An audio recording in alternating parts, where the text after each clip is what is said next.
Good morning, good afternoon, good evening, depending where you're joining from today. Thank you for joining our weekly live stream. This is a live stream we do every week on LinkedIn, YouTube, Facebook, and Twitter. Here we talk about everything related to digital transformations. And today's topic that we're going to dive into is a great one, as always. It's going to be talking about ERP implementations the right way. And what does the right way mean? How do you do it, your projects the right way? We're going to dive into all that here today with our guest, who I'll introduce here in just a moment. Before I introduce our guest, though, a couple of logistical housekeeping things. First of all, my name is Eric Kimberling. I'm the CEO of Third Stage Consulting, and we're an independent consulting firm that helps clients throughout the world with their digital transformation journeys. And these live interviews we do every Tuesday at this same time, same place, becomes part of our weekly Transformation Ground Control podcast. So we'll have this live interview here today. We'll edit it. We'll add some additional content, and then we'll release it as part of our official polished version of the Transformation Ground Control podcast. And you can see that podcast or learn more about that podcast by going to transformationgroundcontrol.com. So be sure to check that out if you want to see past episodes or you want to subscribe to the podcast. It's transformationgroundcontrol.com. So today's topic is ERP implementations the right way. I'm going to dive into some of the questions I have. We're going to ask audience questions as well, or ask for audience questions. So if you have any questions, please feel free to drop those in the chat. We love getting questions from the audience. I'll get it started here with a few questions, but really would love the audience to sort of take over the conversation as we go here. So any questions you have, please drop them in the chat. And speaking of the chat, if you don't mind just dropping in the chat what city and country you're joining from today. We tend to draw in a global community, so we'd love to see where everyone's joining from here today. So please drop in the chat what city and country you're joining from. I'm joining from Denver, Colorado. I'll let our guest introduce himself and where he's from here in a moment. And speaking of our guest today is Brett Beaubouef, who's someone I've known for a long time in the industry. I've followed his work. We've worked together in the past. And he is the author of a blog that's fairly well known, very well known in the industry, called ERP The Right Way, hence the title of this discussion here today about ERP implementations the right way. So with all that being said, Brett, thanks for being here today. Hey, thanks so much, Eric. I appreciate it. Yeah, great to see you again. Great to have you here for the first time on the podcast. And for those that don't know you, though, maybe tell us a little bit about you and your background and how you grew up in this space. Okay, sure, absolutely. My name is Brett Beaubouef. I live in Castle Rock, Colorado. However, you can tell by the accent, I'm not a native Coloradan. I'm actually from Louisiana. I've been up here for the last 25 years. Just love the mountains and backpacking and hiking and all that good stuff. I had the opportunity to start in the ERP industry about 28 years ago. I was actually working for a customer, Texas Instruments. We were doing an ERP implementation of PeopleSoft Release 3. And that was my first taste of doing ERP implementations. Loved it so much. I started becoming a consultant. I worked my way kind of up the food chain. So I started as a technical consultant, then functional consultant, solution architect, then project manager, program manager, and then director. So also during that time, I had the opportunity of being a IT director for an ERP implementation and was able to see that perspective from a after go live support. Also spent some time in Oracle doing business value realization, where we actually would come back after the implementation and see how the business metrics have improved. Also, what were some of the KPIs that the customer wanted to focus on, and then come up with plans as far as incrementally hitting those KPIs. And then currently right now, I'm kind of at large looking for my next project, but the last 2 years I spent getting back into project management, and it really leads back to my passion, which is writing on ERP implementations. I'm a kind of person that I need to have hands-on experience and always be involved in something to get the right and the best perspective. There's a lot of content that's out there, Eric, but when you live it, when you do it every day, I think that gives you some credibility.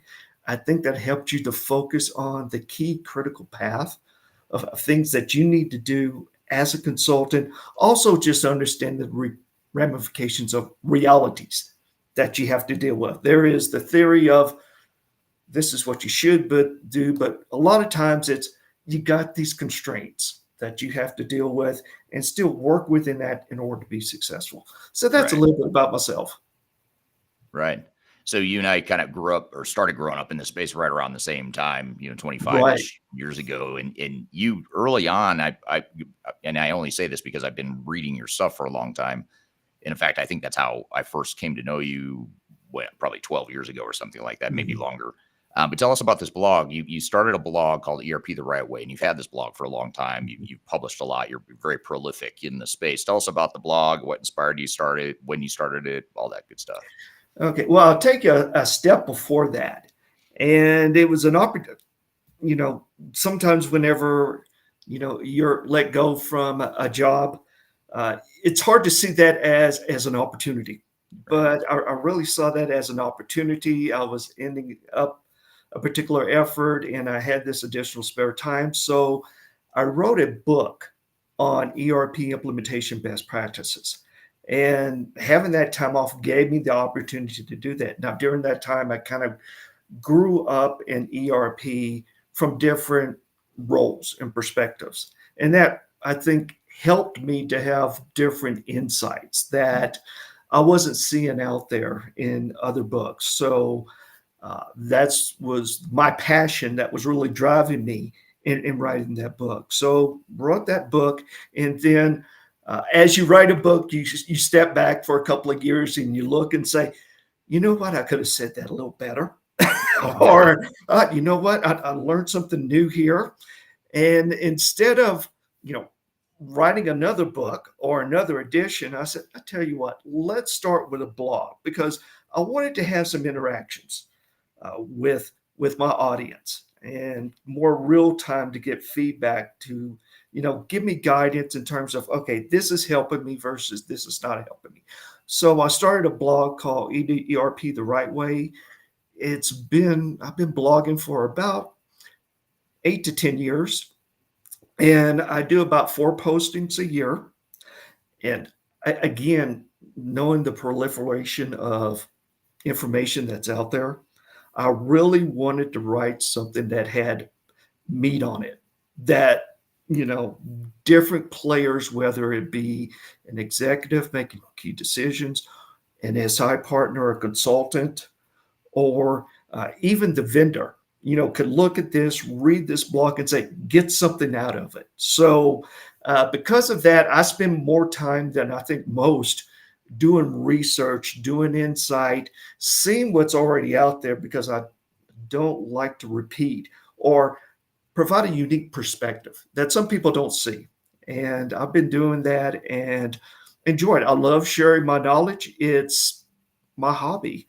It's one of my many hobbies. I don't wouldn't necessarily say it's it's the greatest. It's an exciting hobby, but it's something I like to do and enjoy is to share information with others. And as I get that feedback, I learn to be a better consultant. Yeah.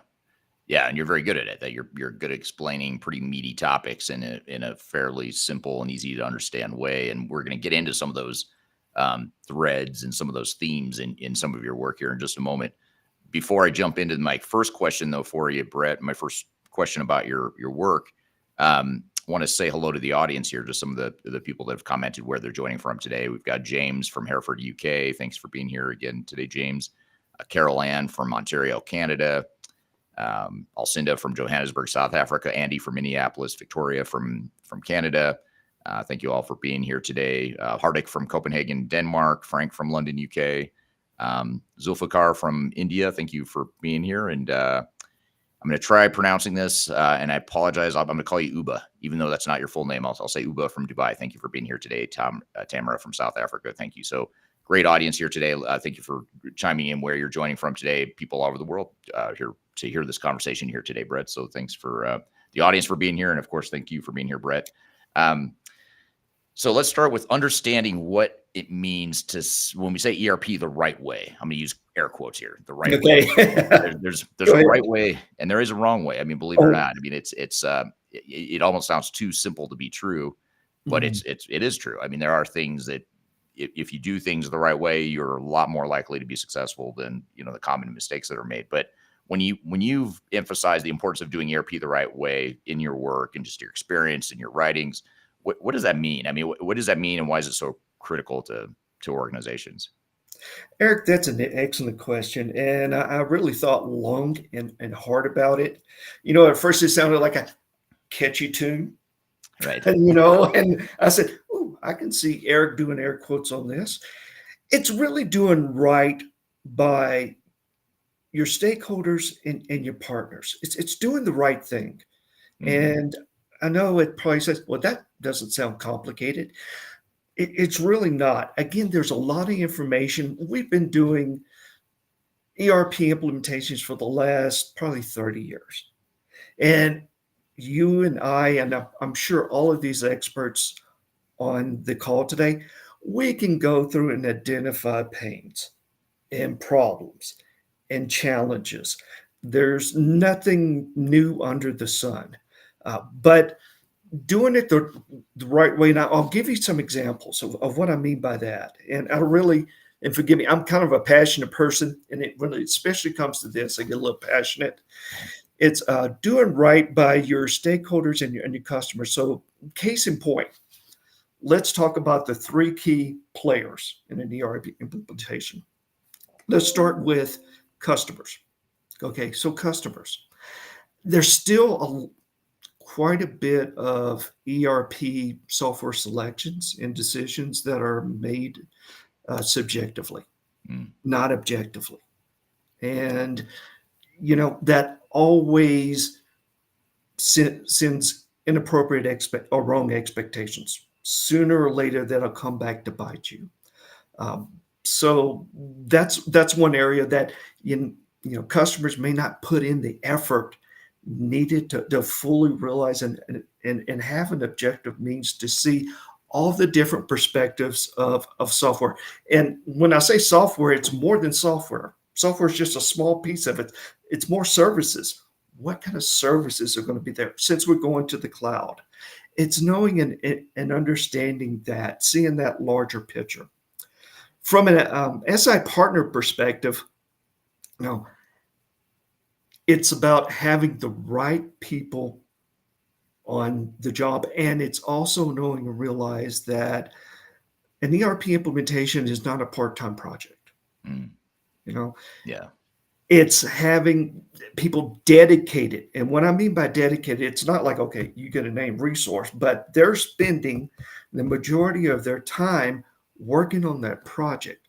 I can ask you as a customer, do you feel comfortable having maybe a dedicated name, but they're only working 50% on your ERP project? Odds are no. Right. So it's making that investment there.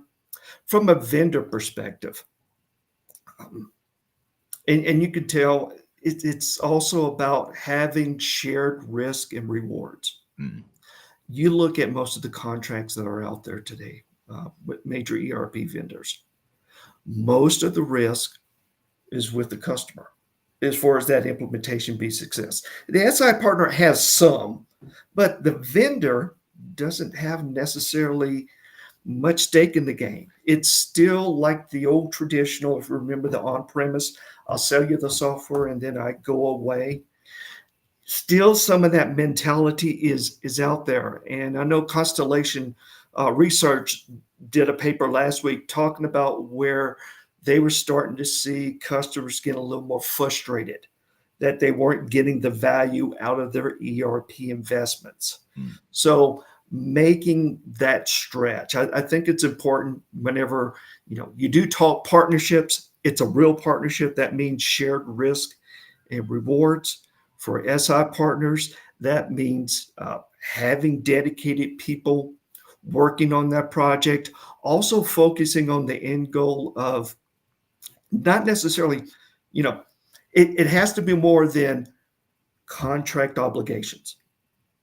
If Right. your goal for success is fulfilling your contract obligations, that's not in the, yes, it's partially in the best interest of your customer, right? That's something you have to do legally. You're bound by it. But really, to get them successful, you have to stretch, go beyond that. And my blog is talking about here's these areas where we need to stretch.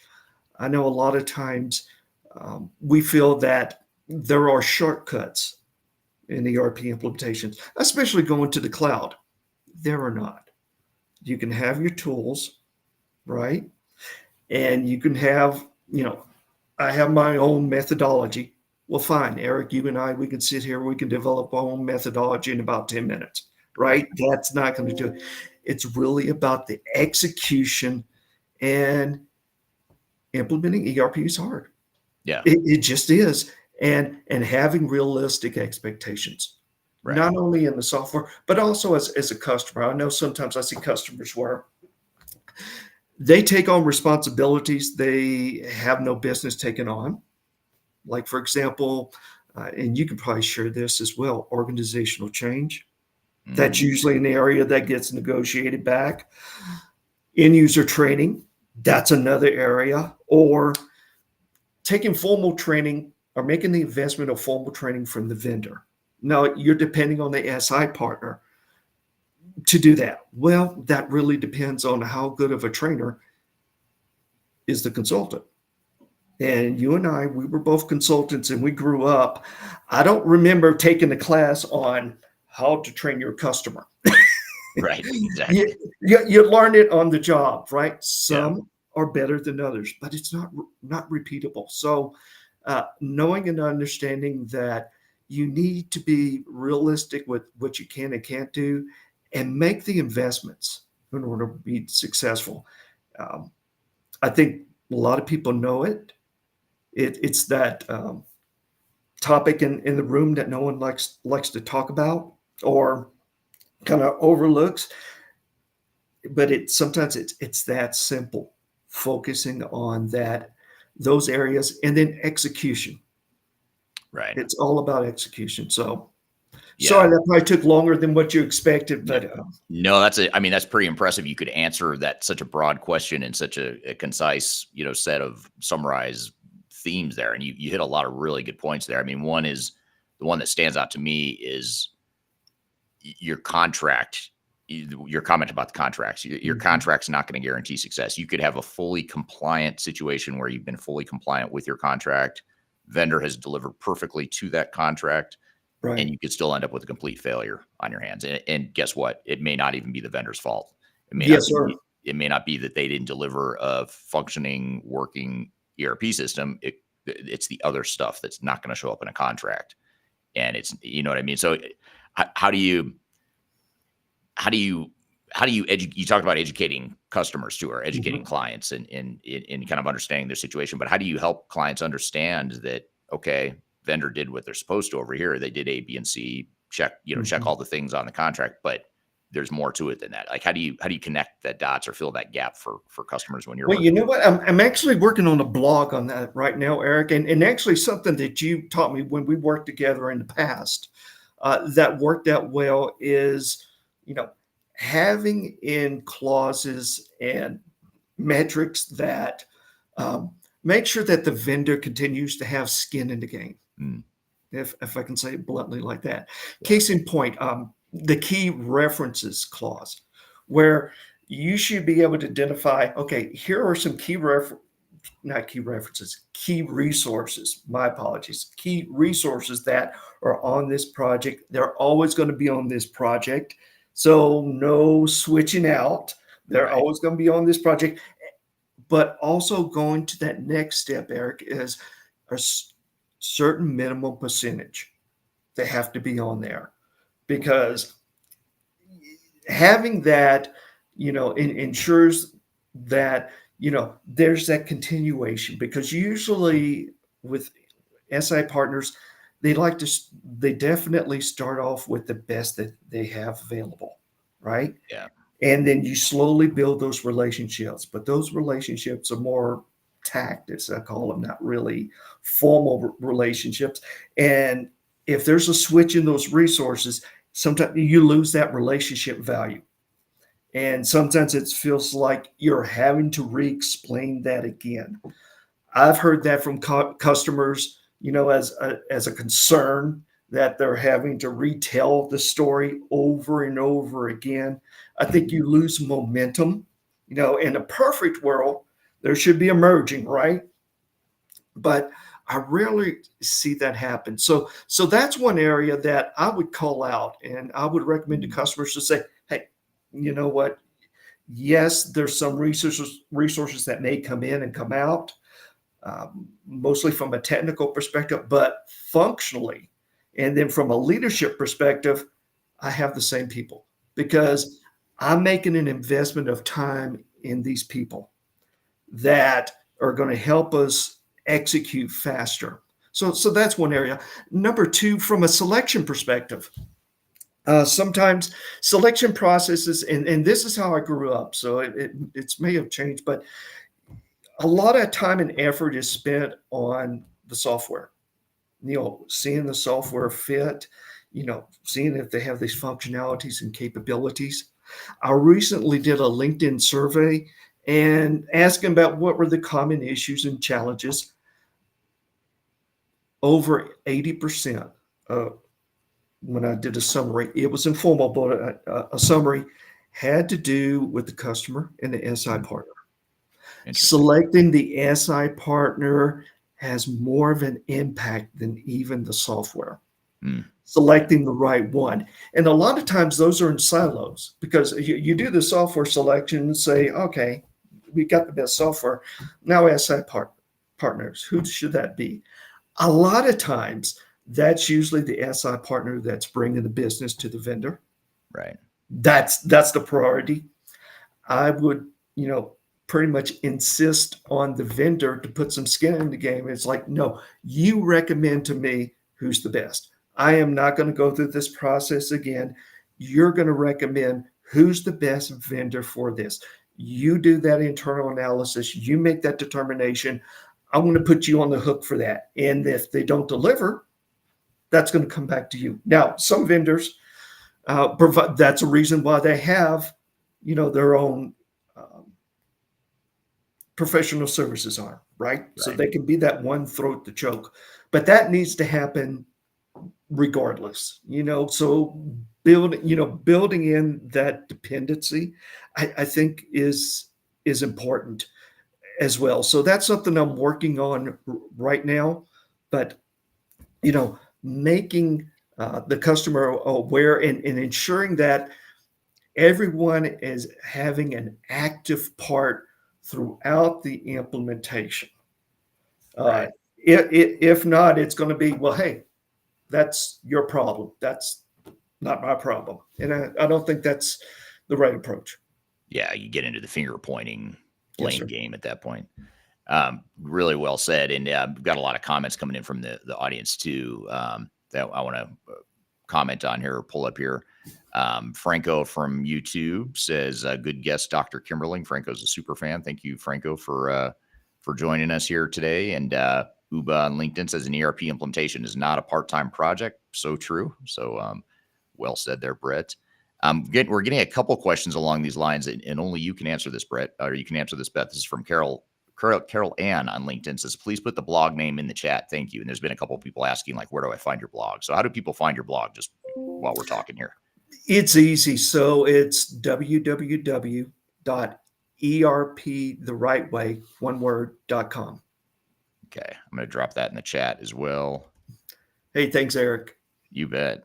Just so everyone has it here, I'll do. And let me piggyback on that other comment of it's not a part-time project. That's not only a message for the SI partner, it's also a message for the customer.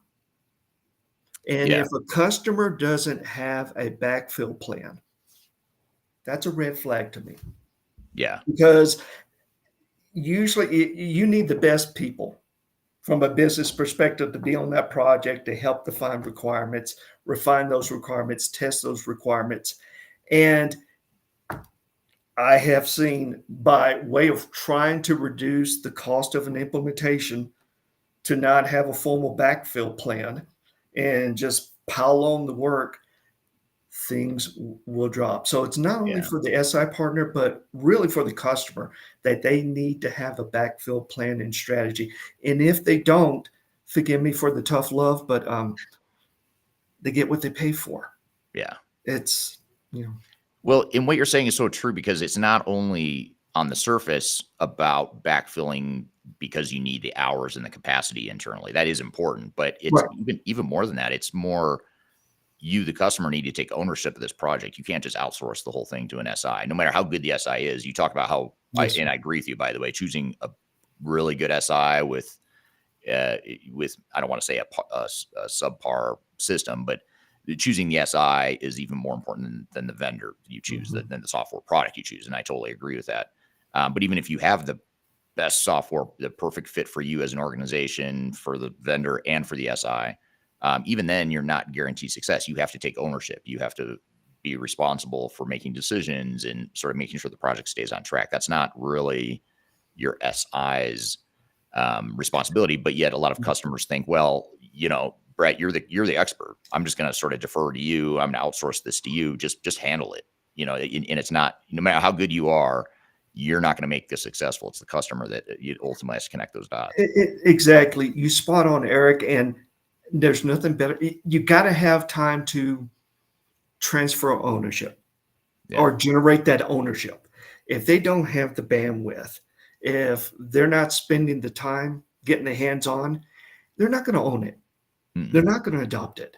And that's a good segue because another key area, because one of the questions that you asked that also got me thinking was, what are some of the, you know, challenges and downfalls with ERP implementations? And I said, oh, goodness. When I looked at it, Eric, I'll be quite honest. I said, oh, good grief, Eric. We could just Yeah, we just go spent the whole to time on that. Chat GBT and do a lookup and talk about it. But let me give you a different perspective. Adoption, well, it's acceptance, Sure. adoption, business results. There's a direct relationship between those three. And if you don't have that adoption up front, you're not going to get that acceptance, and then you're not going to see the business results that you want to see. Case what we talk about top down ownership, right? Right. I feel that we also firmly feel and believe that we need to have bottom up. You think about who has the most impact on ERP implement success once it's live. It's Mm. not the executives, it's the end users. Right. Keying in the information, leveraging and using this system correctly or incorrectly, right? They're going to have the largest long-term impact. So it's important that you get them involved sooner rather than later. So if you're not involving your end users until traditionally it's usually done during user acceptance testing, that's too late in my opinion. Yeah. You need, and I work with this one customer and their IT organization, and their informal motto was build it and they will run. Yeah. So, Instead of they will come, they will and run. they say, Brett, but it's because users want involved. When people have an opportunity to provide input, it slowly starts building some of that adoption and acceptance. Now, you need to craft that because you can't meet all their needs. You're going with commercial off the shelf software package, right? But kind of tailor that and structure that, make them feel part of the project. It's more than just one-way communication. It kind of has to be both way. But that takes a lot of work, a lot of coordination, a lot of effort. A lot of people are just not willing to do that because of the effort and time that it takes. However, when I've done it, I've been very successful. People knew what they were getting and what they weren't getting. They Mm. may not be totally happy, and that's okay. Right. But from what their expectations were, they knew what that getting, as well as number two, how to be successful for what we were providing them. Right. People want to be successful. And if there's a gap, there's lack of information, they're not going to fill that. And they're going to start gravitating towards fear, but also look at what I lost versus, yes, you're losing some functionality capability, but what you're gaining far is going to outweigh that. And I think people are not experiencing the true value of cloud ERP with the rapid updates because they're still focused down here and Right. not looking at that bigger picture. And SI partners, as well as the customer executives and ownership, have a huge part in setting that perspective and that expectation. Yeah. I want to come back to that thread here in Mhm. just a second. I talk about leadership a little bit more. I have a follow up question for you on that, Brett, but I want to get to the couple audience comments and questions Okay. here. Um, this comment here on YouTube is from William. Will says, "So they can be that one throat to choke," is the quote of the year. So Will agrees with the single throat to choke. He likes that idea. Um, that's always a good one. That's almost as good as your. My favorite quote so far, I have to be honest, is "Build it and they will run." I've not heard that before, so that's my favorite for this conversation so far. But Carlos on LinkedIn says, "So true and applies to all businesses involved impacted by the implementation." Um, and then I wanted to get to a question up here. Here's another comment that I'll share before I get to the question. This is from Vidang on LinkedIn. Says contract with vendor is a major concern as they twist as per their way. And it's a good point. Usually vendor contracts are written to favor them. And so you've got to negotiate and make sure you've got your own interest covered in there as well. So, I think the message here is that based on what you said, Brad, I don't think you're saying that contract negotiation is not important. You do need to negotiate Right, contracts, absolutely. but it's not, that alone is not going to save the day. That alone is not going to make sure this project is successful. No, and if I could stop you right quick, Eric, I'm going to switch roles and I'm going to ask you a question. Sure. Are you starting to see maybe more, or would you think vendors are maybe start having a little bit more flexibility in their contracting because we are, I think, starting to see greater competition in the ERP cloud space? It seems like SAP's finally getting their ducks in a row, Yeah. and Workday's kind of hitting on all cylinders. I know, what was it, Salesforce with their service now, they were looking at consumption uh, service, contract offerings. What are your thoughts on that? Yeah, that's a great question. I think we are seeing a little bit of that. We are seeing a little bit of more flexibility, but I'd say it's not created equal for all customers. I mean, I think a bigger customer is going to get more attention and it's going to get more leverage, enable in changing some things in a contract or at least adding clauses that protect their own interests. What we see a lot still with the small and mid market is an unwillingness to run things up the chain or the vendor makes it a really big deal that they don't have authority to change some of these SaaS contracts and they've got to run it up the flagpole, the chain of command in the organization, and it takes a while to get some of those concessions. So I'd say yes in some ways, but in other ways, the SaaS and cloud model in some ways supports more of a standardized cookie cutter contract, versus the old model of on-prem where you had so many different variables that you'd work into the contract. So in some ways, yes, but I think because of competition, like you said, that is creating some flexibility, but we still see a lot of mid-sized companies that aren't, a household name that every vendor is dying to get as a customer. They don't have quite as much flexibility or as much leverage in the That relationship. that makes sense to me. I think there has to be, because ultimately the customer base is going to, or market's going to drive this. Right. This additional flexibility. And yeah, we're not there yet, but just seeing that evolution and as well as some additional comments out there, uh, slowly but surely, we're kind of heading in the right direction. Yeah. Yeah. Absolutely. No, that's great. Great question there. Here's a question from LinkedIn. And the question is why the management team is not asking to resource the right person for ERP to functional heads. Is that issue occur major coordination with vendor? I'm trying to understand it. There's a typo in there, so I'm not quite following the question, but I think the question is about, the management team. You were talking about how management has to carve out resources for a project. Mhm. How do you handle that sort of coordination with the vendor or I guess what's the client's role in working with a vendor once you've designated some of these resources? I'm not sure if that's exactly what you were asking or getting at, Bedang, but I'll sort of shift it to what I think you're asking. So what are your thoughts there, Brad, as far as Well, coordinating with the vendor and getting the right resources from the internal team to coordinate with the vendor? I think we already kind of talked about previously about listing out those key resources Yeah. and the amount of time that they're going to be dedicated uh, on that project. Uh, that's number one. I'll be honest. Number two, I have no problem talking with consultants and saying, "How many projects you're working?" Right. And sometimes you can, tell us as a customer if you feel that the functional consultant's on a call, not adding a lot of input, just like a fly on the wall. Right. That kind of raises a red flag to me.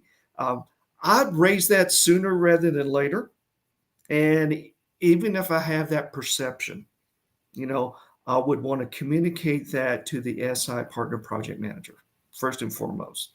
I say, hey, look, I want to make sure that I have their full attention because that's what I paid for and that's what I want. Showing up late to meetings is also one of those pet peeves that I have, but it also shows that, hey, sounds like this guy's just jumping from one customer or one to another or to another. And that just doesn't sound right because I know each customer wants to make sure they get the maximum value and advice and guidance from that consultant. But when you're competing against multiple customers, that's not your problem. Right. That's the SA partner's problem. And Right. they need to manage that. Yeah. Yeah. Makes sense. So what you've been talking a lot about leadership so far and in the importance of leadership and management and providing the right resources and direction for a project. What about for those that are listening here today that are executives on projects? What advice would you give them for, just what they need to be thinking about as they lead an initiative like this? A couple of things. Number one is it's important that you share the vision with your team. And you need to share that multiple times. And I almost think of it in terms of kind of an iterative and progressive elaboration of that vision. Because maybe sharing the vision at, say, like at the kickoff, this is what we want to do. We want zero customizations. Everyone's bobbing their head, not really realizing what that means. Where that executive has to reinforce that and further maybe elaborate on that. And that's where working with the SI partner, I think, is very important. I know that when I'm working with executives, I'll be honest, there are messages that I need for them to say. I can say it, it just will not mean as much as the Right. executive doing that. Because taking over that ownership, you think that's a natural process. It's not, and the SI partner needs to guide the executive. And here's how you take ownership. Here's the messages I need for you to communicate.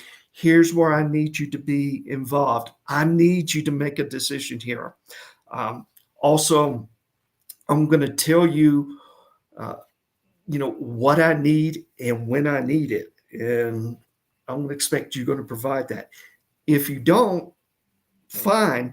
Just know that your expectations, you're not going to get exactly what you were maybe thinking of at the beginning. And I know and understand that we live in a world of constraints, but heavily engaged in using the executive and far more than just monthly steering committee meetings. Yeah. I mean, actually, sometimes, say, like we're doing a fit gap. Yeah, that's a great time. I was like, let Yeah. me bring in the executive. This is where the rubber's going to meet the road. And I'm going to need that executive to say, all right, you know, we said this is what we're going to do, and this is what we need, and then how we need to prioritize things. Because um, even though you are implementing a highly integrated solution in ERP. A lot of the customer organizations are still functionally or siloed based. Mm, They don't think across the business process.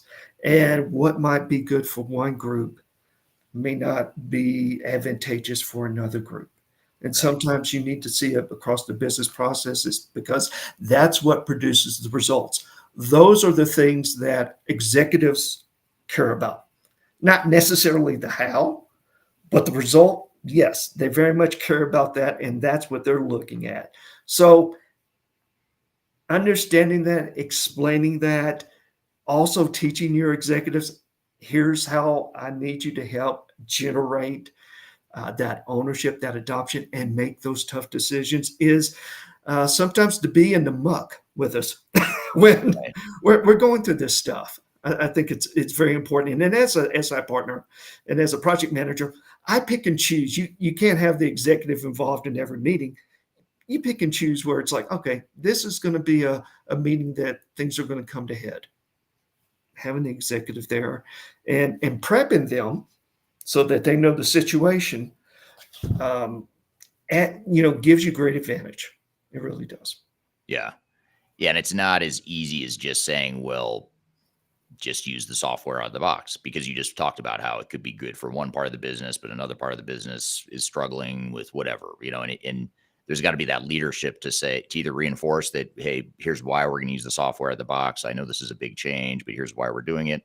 That's part of it. But then there's also, executives do have to make the decision at times, like, do we want to Mhm. customize? Because yeah, it's not ideal. We said we were going to do a zero customization policy, but that's not always realistic, and it may not be worth watering down our business processes or our competitive advantage just because the software doesn't do it the way we want to. So maybe that sort of leads into another question, or a can of worms, depending on how you how you look at it. But the whole customization versus standardization, how do you see organizations balancing that need or want to maybe customize just that one little piece of the software that doesn't quite do what we want it to do versus, just using the software out of the box and, adapting and conforming to how the software works? That that that's a hard topic, It is. really is.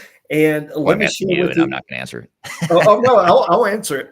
No, because it needs to be answered. It Yeah, does, it does. and it's part of I think an SI's responsibility. You Yeah, need to challenge requirements.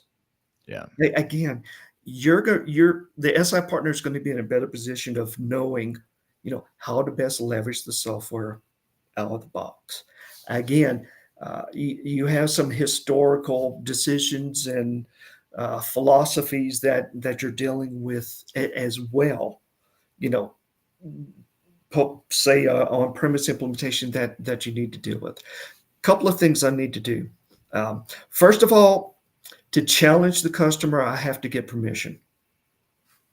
right. Unless I'm like Eric, I'm world renowned. I'm a big thought leader. People listen to me.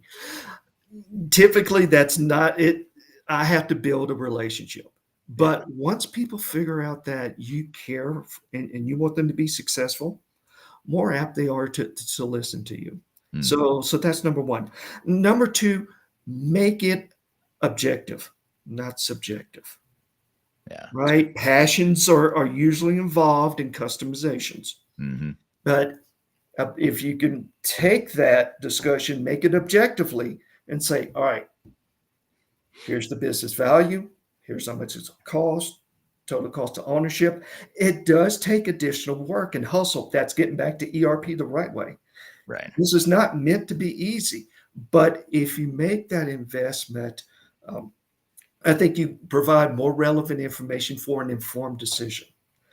Third, never make a decision in a silo. Mm, What I mean by that is uh, raise the visibility. So when decisions are being made, it's across a business process. That always means that there's multiple stakeholders involved. Sometimes the best pressure is peer pressure. hmm. And because definitely their colleagues, they have been given the right kind of challenge.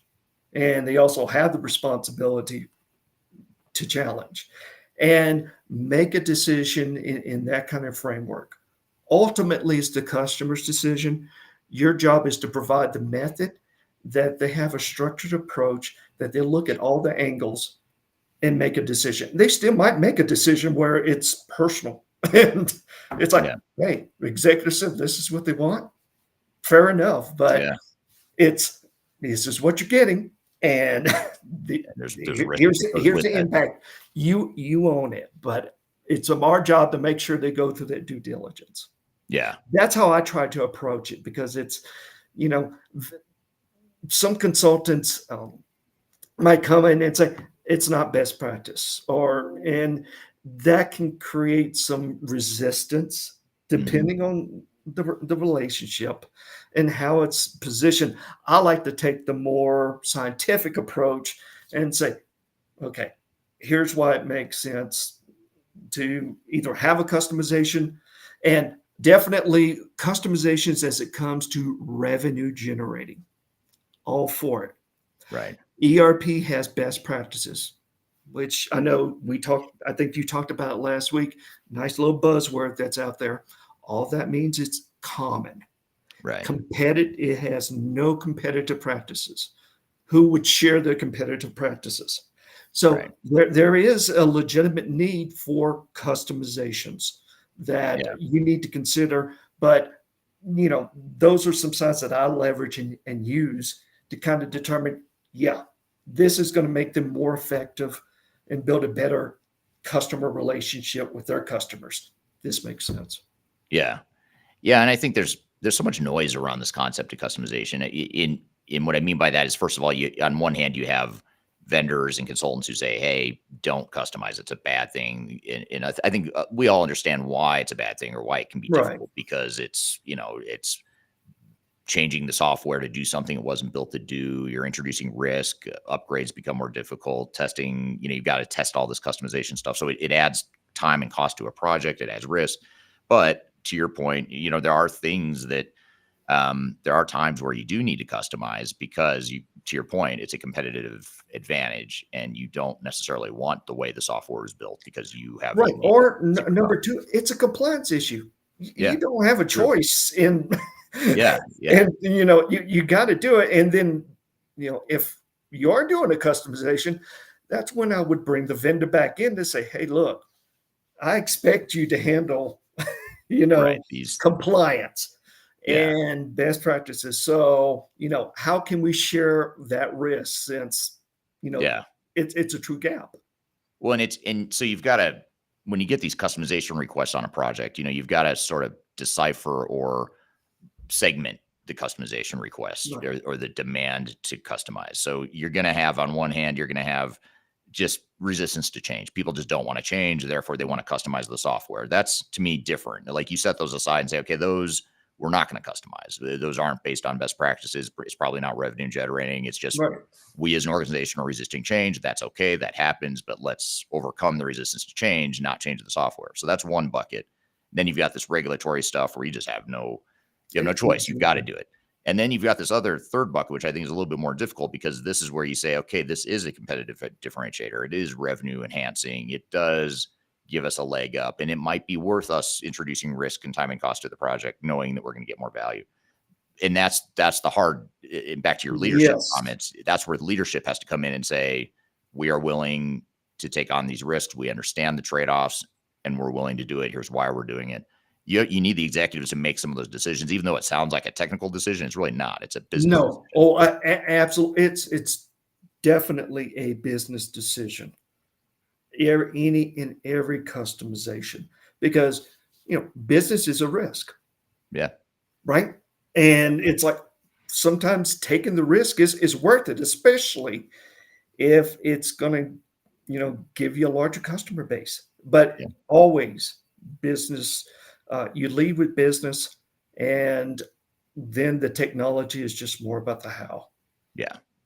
Yeah, and you have to understand that even if you do decide to use the standard off the shelf software without customization, there's risk with that too. And I think a lot of Yes, times sir. we erroneously think, well, there's no risk if we do that. Well, No. there is risk, because Right. now you're talking about, you're imposing more change on your organization. So there's change management issues. You might be watering Absolutely. down some of your past processes. You might have processes that work better in your highly customized environment, than they're going to work in the new system.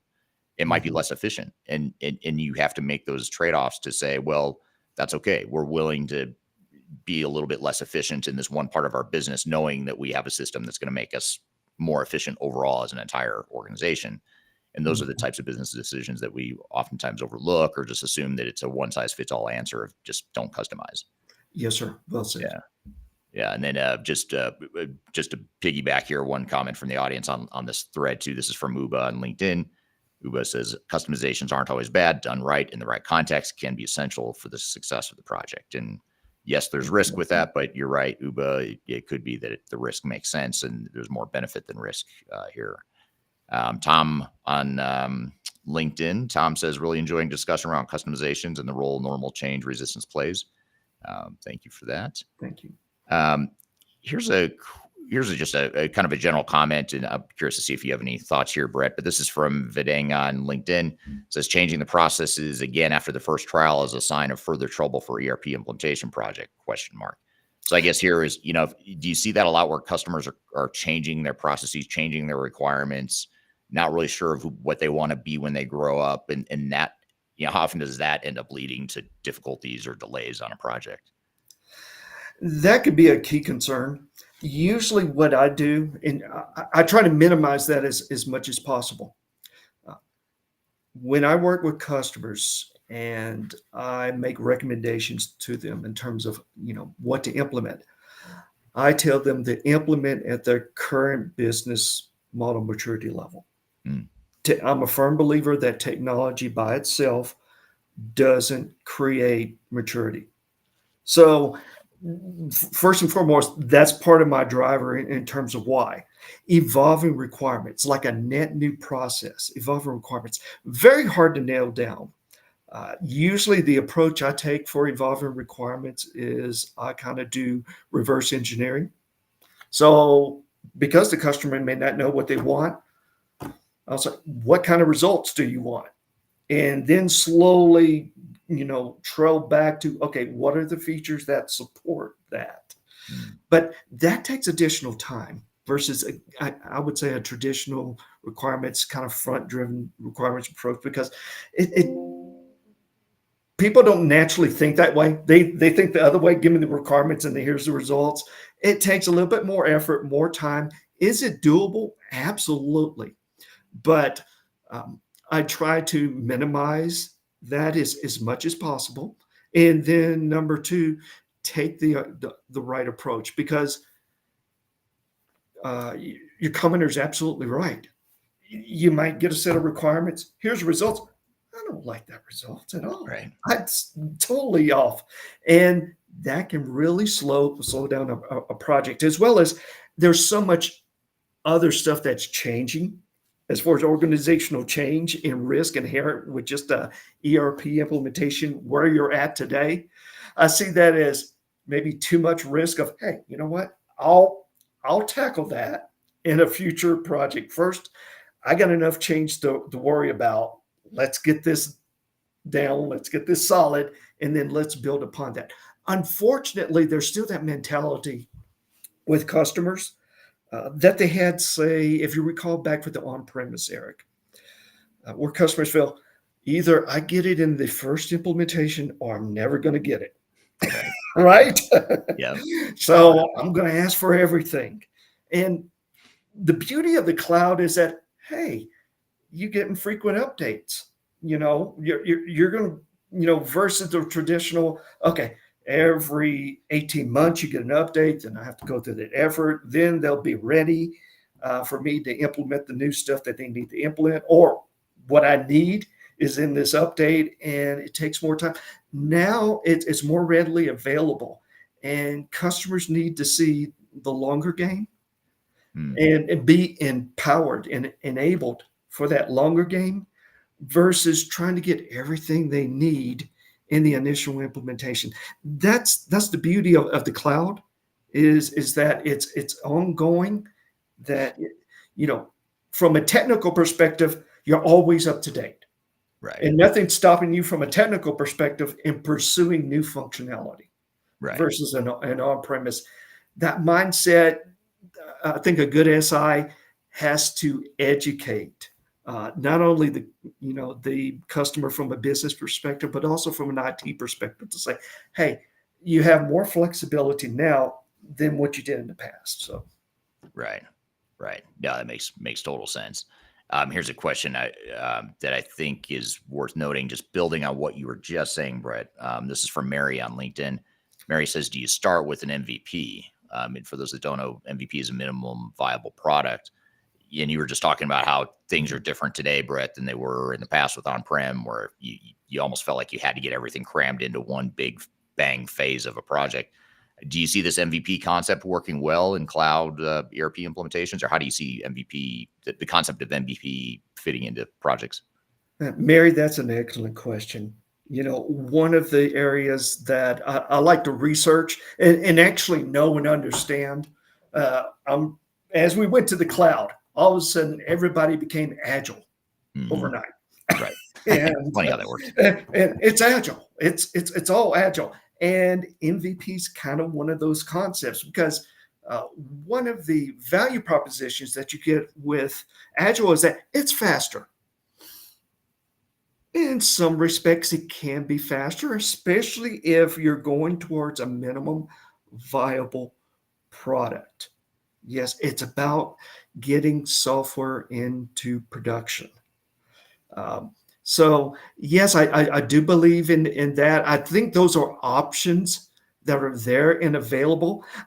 I'll be honest, my experience when I use MVP is when I get called into troubled projects Right. and the scope's already blown. And Yeah. it's like, okay, we need to go live by June with something. I don't know what. Right. What can we go live with? Then I start looking at that MVP. And but typically my approach is, and I look at it from an adoption perspective. I need to give what the customer has today as much as possible. I know there's going to be areas I'm going to cut, but as much as possible, because I know the customer's going to feel like, okay, we went in the cloud, but I felt like I took a step back. There's some things I lost Right. in there. I want to minimize that as much as possible so I can get that adoption and acceptance. Also, number two, the faster I can start getting them towards adopting new functionality, because that's going to be the value. That's where the ROI is really going to kick in.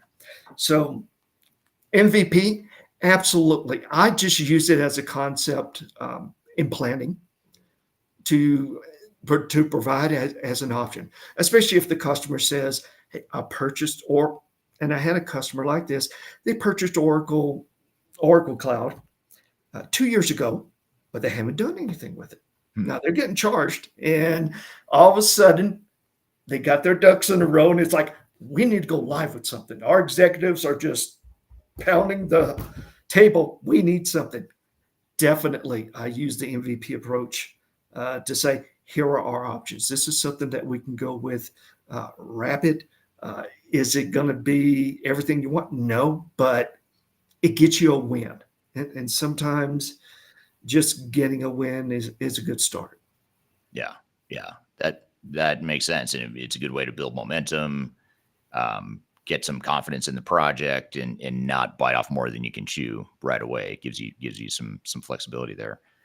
So sort of looking ahead then, looking ahead to the future here, Brett, what trends do you see shaping the future of ERP implementations, and how should we be getting ready for those trends or predictions that you might have for the future?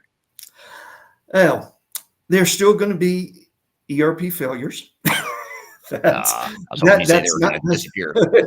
yeah, we're 2025 still and going to be beyond. learning the lessons of the past because it's all about execution, Eric, right? Yeah. And you can have perfect methodology, you know, the right players involved, but if you don't execute, then nothing's going to happen, right? Right. Or you're not going to be successful. I think number two, you're seeing more um, hype, and you're probably going to hoopla. Forgive me, sometimes I speak too blunt about AI, Yeah. right? Yeah. Machine learning, automating, but it's going to have siloed or very limited value. And the reason why is the AI beast requires a lot of data. Hmm. Now, most of these and most of the AI tools and research and capabilities are in the cloud. However, most cloud offerings are not developed to where there's a complete conversion of the customer's data. It's usually the bare minimum or maybe a little more, just enough to get them in the cloud that they can operate. Mm. So, because of that and the limited data that they're going to have, they're going to be getting limited value from that. And it's Right. also, comparing that to the reality of I got these new AI tools, but I can't make payroll. What's Right. going to come first, right? You're going to keep on the lights, and people need to have bandwidth. It's a new technology. It's a new philosophy, way of thinking. Some of it is requires training, right? You're going to have to train the AI tool. There's structured learning, which requires structured data, Hmm. right? The unstructured, which is really exciting, in my humble opinion, um, is still in its infancy. And that even requires even more data. So bringing that together, housing that data, also having the bandwidth to kind of leverage and use those capabilities. Um, it's going to look great, but you know, it's maturing to that point to where you could start using AI. So if you look at, say, my favorite business maturity model is the Kinney model, the capability maturity. You have your different levels. So 3 is pretty much okay, common best practice. 4 is a little bit more quantifiably managed. 5 is yes, you have an ongoing cycle. You're actually pretty much doing business process management, you know, Right. constantly. But moving up that, but say like AI is kind of at the level of a maturity level of a 4 Mm. or 5. Yeah. So if you're at 2, You're not going to and get then value. it's going to be siloed. It's Yeah. going to be very limited. So I think knowing and understanding, it's not only providing the technology, but Mr. Customer, here's how you get there. Right. You're not there yet, but if you lay the foundation, you start grabbing this data, start building that data, you have these standards that you can be successful down the road. Right. Yeah. That makes total sense. And yeah, it's worth looking past the hype. I know we're all enamored by AI right now, but it's also important to look at, well, how do you actually get value out of it? And what do I need to do to get that level of maturity that you're talking about? Which I guess the good news is it forces organizations to do what they should have been doing all along, which is clean up your data and Hey, yes. have good data. So now I think the good news is forcing organizations like, oh, this data thing really is serious. We actually need to clean that up. So maybe there's some good news here. No, absolutely. Absolutely. Yeah. Well, good. Well, thanks so much for being here, Brett. Time flies when you're having fun, and we cover as much ground as we have. And I know there's a lot of ground we didn't cover. I had Sure. several other questions I was going to ask you. We didn't have time to get to them all, but I know the audience had more questions. So we'd love to have you on some time again in the future and keep the conversation going, because I think you've got a lot of wisdom, obviously, to share here. You share a lot here today, but you've got a lot more that we could learn from you. So thanks for being here today. No, and thank you, Eric, for all you do for the industry and sharing and getting out the word. It's really important. And for everyone who participated on the call today, thank you so very much. And feel free to shoot me a question. Uh, I'll be honest, I may not even know the answer. 9 times out of 10, I may not. Right. But definitely enjoy doing the research, pulling things together, and learning. You know, that's what makes me a better project manager and, more important, project leader, because Yeah. um, I like the leadership a whole lot more than the management. Yeah. Yeah, absolutely. And yeah, I appreciate that. And you do have a lot to share. And I think that's important. What you say is we're all learning, no matter how much we know about the space, no matter how long we do it, things are constantly changing. You're constantly learning. So I think that's one of the keys, to success is make sure you're constantly learning and listening and understanding what's going on with the industry and the project in general. Um, Again, erptherightway.com is the blog. That might actually be easier than trying to find Brett on LinkedIn, only because his last name is a bit difficult for me to spell. Maybe not for everyone else, but it's Brett Beaubouef, and I'm going to spell it here for those that are listening to the audio only version of this. It's Beaubouef, and is that a Cajun French Cajun name? That's a French name. It Okay. means handsome beef. Oh, okay. Handsome beef. Interesting. Let Okay. your mind wander with that. It's a good icebreaker with Right. customers. Yeah, what does your name mean? Handsome beef. Okay, well, that we might open with that next in the next time we interview. We might have to open with the background of your name here, but yeah, Brett Beaubouef, erptherightway.com is one way to find him. We've tagged him here on LinkedIn. If you're watching here on LinkedIn, you'll find him there as well. So be sure to follow him. He puts out blogs and other good content too, not even just your own stuff that you write. You're always sharing good stuff in the industry. So I appreciate what you're doing for the industry too, Brett. So thanks for being here. Thank you to the audience for being here today. Great questions from the audience here today.